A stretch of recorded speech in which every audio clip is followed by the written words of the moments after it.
Salut, bienvenue dans ce nouveau tutoriel ou cette série de tutoriels qui va être consacrée donc à la création de sites web avec la solution Odoo en ligne, version 18. Alors ce que je te propose en fait dans cette série de vidéos, eh bien ce sera de voir les étapes de la création d'un site web pas à pas concernant la création de la base jusqu'à la création des pages, l'organisation des pages, la personnalisation des différents blocs que l'on pourrait mettre à l'intérieur, que ce soit du texte, des animations, etc., etc., etc. Je te proposerai même la possibilité d'utiliser une seconde langue sur ton site et de traduire de manière automatique les pages en français par exemple directement en anglais, et cela en utilisant l'IA. Donc si tu es prêt, on y va avec la première vidéo qui va donc concerner la création de la base qui servira de support en fait à l'ensemble de cette petite formation.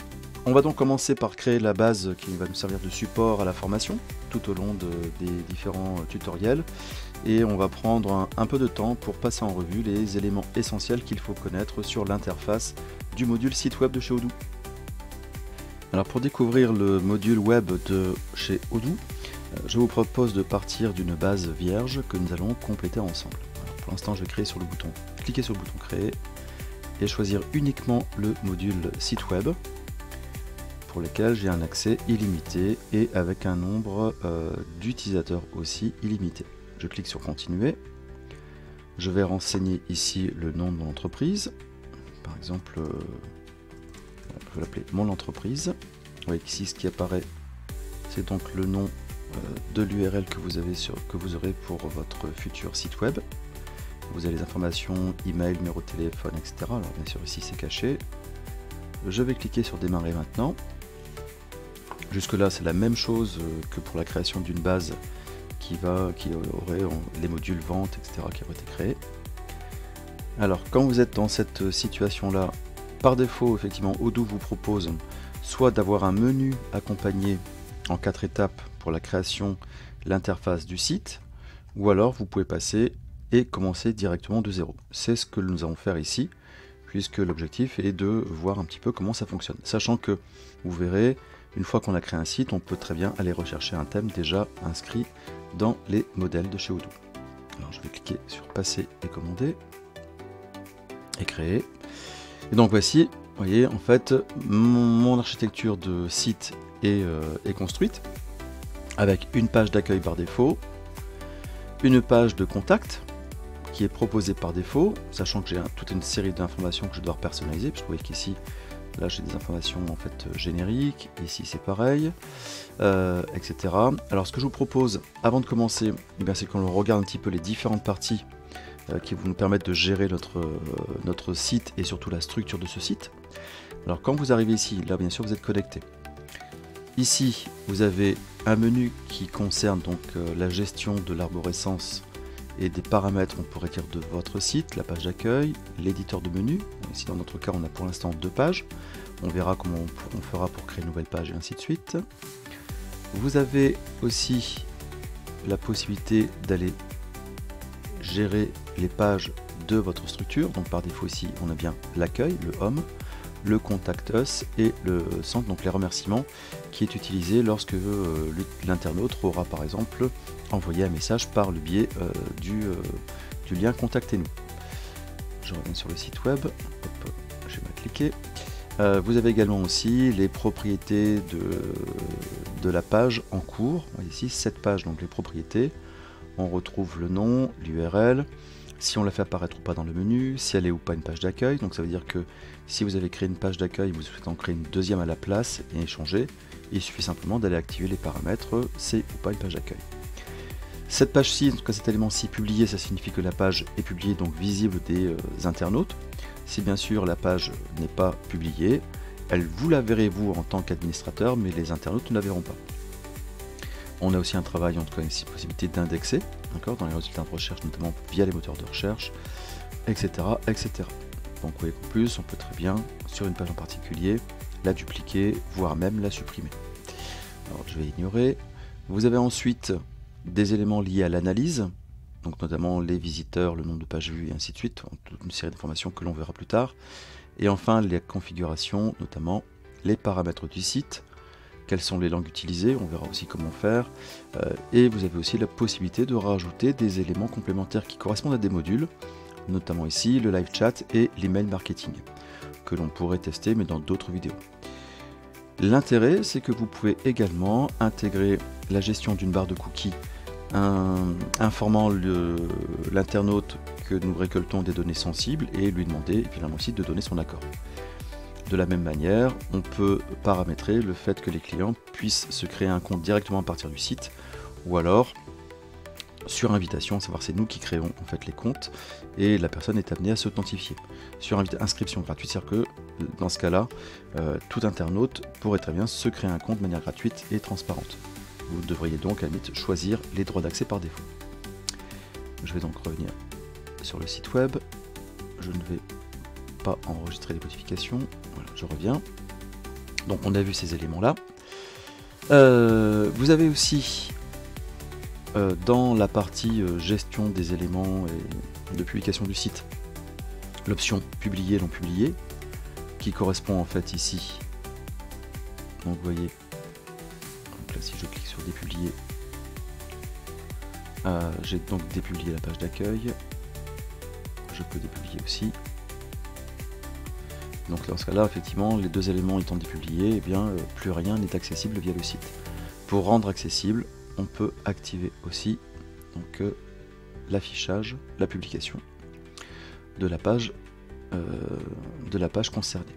Alors vous voyez qu'à chaque fois que je fais une modification en publication, il me propose des paramètres SEO. De la même manière, nous reviendrons dessus plus tard. Vous avez la possibilité aussi d'utiliser un petit bouton qui permet de faire apparaître votre site sur un format téléphone. Alors en fait, vous avez la possibilité soit de le faire apparaître sous un format téléphone, soit sous un format en fait ordinateur ou tablette. Vous avez aussi un bouton qui se situe à droite qui concerne en fait ici la création de nouvelles pages. Donc quand vous cliquez sur ce bouton, vous pouvez ajouter un certain nombre d'éléments, sachant que certains sont liés à des modules dans la base Odoo. Donc quand vous l'activez, forcément qu'il va y avoir un ajout de module. Je rappelle, si vous n'utilisez que le site web, c'est gratuit, mais dès lors que vous allez avoir envie ou tendance à ajouter un module, forcément que la version deviendra payante. Donc voilà ce que vous pouvez donc ici rajouter une page, des articles de blog, et éventuellement des événements, mais il y aura besoin du module événement, le forum, la création de postes pour le recrutement, des produits, donc là généralement vous avez le module vente qui est associé, et aussi la e-boutique, courses et donc de l'e-learning, etc., etc. Formulaire de prise de rendez-vous, aussi on peut gérer de cette manière-là. Et enfin, lorsque vous souhaitez ajouter des éléments dans votre page, vous pouvez cliquer, donc une fois que vous êtes sur la page en cours, donc là on est bien sur accueil, vous cliquez sur modifier, et là vous allez voir qu'en fait ici, quand vous allez cliquer sur le bouton modifier, ce que vous avez au centre correspond donc au contenu que vous pouvez donc gérer sur votre page en cours.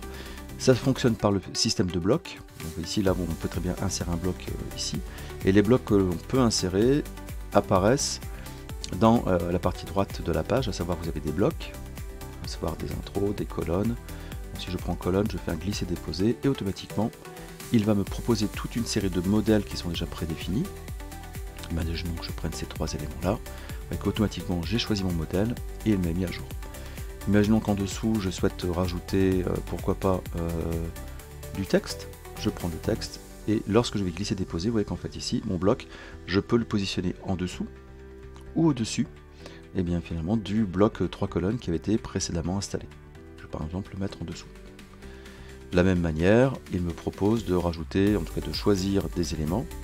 Vous avez remarqué de manière implicite que lorsque vous avez l'option ou l'outil insertion d'un bloc, tous les modèles en fait sont présents et il suffit de les choisir à l'intérieur. Donc ici prendre le tel, je vais prendre celui-ci et je vois que là ici c'était des questions fréquemment posées. Ça me permettra ensuite d'aller personnaliser chacun des éléments au niveau donc du bloc qui est en cours de modification.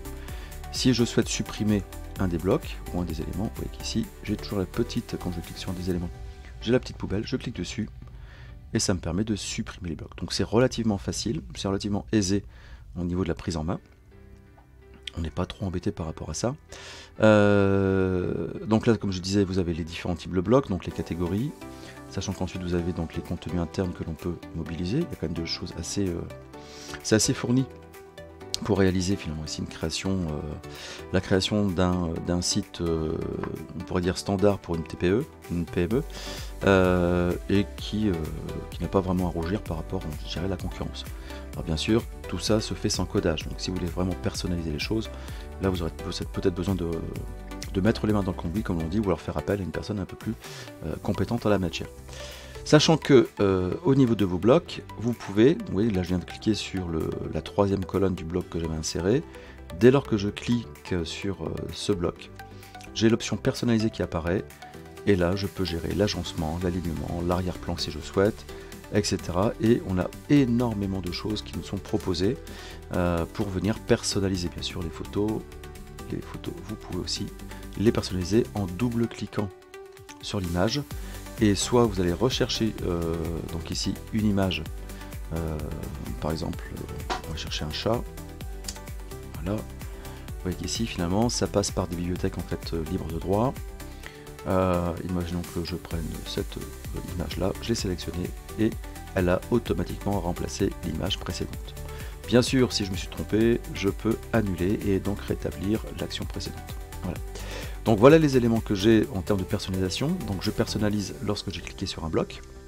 Et enfin, troisième partie de ce menu, comme situé à droite et qui est quand même très intéressant, c'est le fait de traiter le thème. Et on peut ici par exemple changer le thème ou choisir un thème pour l'intégralité du site. On peut rajouter aussi une langue, on reverra plus tard, et vous voyez qu'en fait ici on a les éléments sur les caractères typographiques, le type de police personnalisable, les titres, les boutons et ainsi de suite. Alors une petite précision, bien sûr, lorsque vous faites un travail, n'oubliez pas d'enregistrer ce que vous avez modifié pour garder une trace, puisque bien sûr si vous oubliez ou si vous rechargez la page, bien sûr vos modifications auront été perdues. Bon bah c'est tout pour cette vidéo, j'espère qu'elle t'a plu. Tu n'hésites pas à t'abonner et à activer la cloche si tu veux être au courant des prochaines publications. N'hésite pas à liker et à partager également la vidéo, ça fait toujours plaisir si tu laisses un commentaire. Et n'hésite pas non plus à me soumettre d'autres idées, éventuellement de tutoriels qui pourraient t'intéresser. Je te dis à bientôt et d'ici là, prends soin de toi.